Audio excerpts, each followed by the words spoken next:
लाडके सरपंच जुबेरभाई, महाड, माणगाव, रोहा इथून आलेले रोटरी सदस्य, माझे प्रिय मित्र, हितचिंतक आणि गावातील सर्व मान्यवर विद्यार्थी आणि माझे कुटुंब आणि उपस्थित सर्व पत्रकार, सर्वप्रथम आज या खास दिवशी तुम्ही इथे उपस्थित राहिलात त्याबद्दल मी तुमचे सर्वांचे मनापासून आभार मानतो. आज मी इथे उभा आहे कारण माझं एक लहानपणीचं स्वप्न पूर्ण होतंय.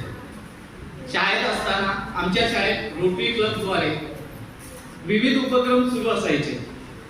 कधी वृक्षारोपण, कधी करिअर गायडन्स, मॅरेथॉन, कधी कम्प्युटर शिक्षण शिबिर. त्या काळ्या पांढऱ्या मॉनिटरशी, त्या स्क्रीनशी माझी रोटरी क्लबने लहानपणी ओळख करून दिली. आणि आज जे काही टेक्निकल मी करतोय त्यापैकी रोटरीचं ते बीज नक्कीच आहे. सर, एक किस्सा शेअर करतो. 2008-9च्या दरम्यान महाराष्ट्रात सगळीकडे जोरदार भारनियमन चालू होतं. 8-9 तास लाईट नसायची, काही ठिकाणी तर फक्त 2-3 तास लाईट असायची. पण आमचं गोरेगाव उजळलेलं होतं कारण रोटरीने अक्षय प्रकाश योजना राबवली होती. MSCB सोबत बोलणी करून, लोकांमध्ये जनजागृती करून, प्रत्येक आळी, घरोघरी, दुकाने, हॉटेल्स मध्ये जाऊन लोकांना समजवलं की पीक आवर्स मध्ये तुम्ही वीज वाचवा, वीज मंडळ आपल्याला भारनियमन मुक्त ठेवेल. आणि गावकऱ्यांनी देखील भरघोस प्रतिसाद दिला.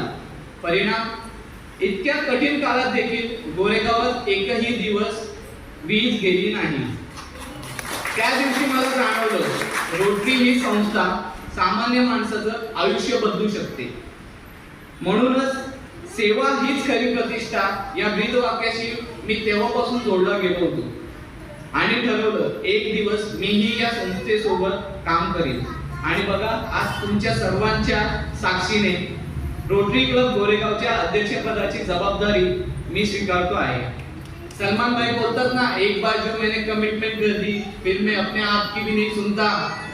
तर मीही आज एक कमिटमेंट करतो. हा अध्यक्षपदाचा कार्यकाळ क्लबला एका नवीन उंचीवर नेण्यासाठी असेल.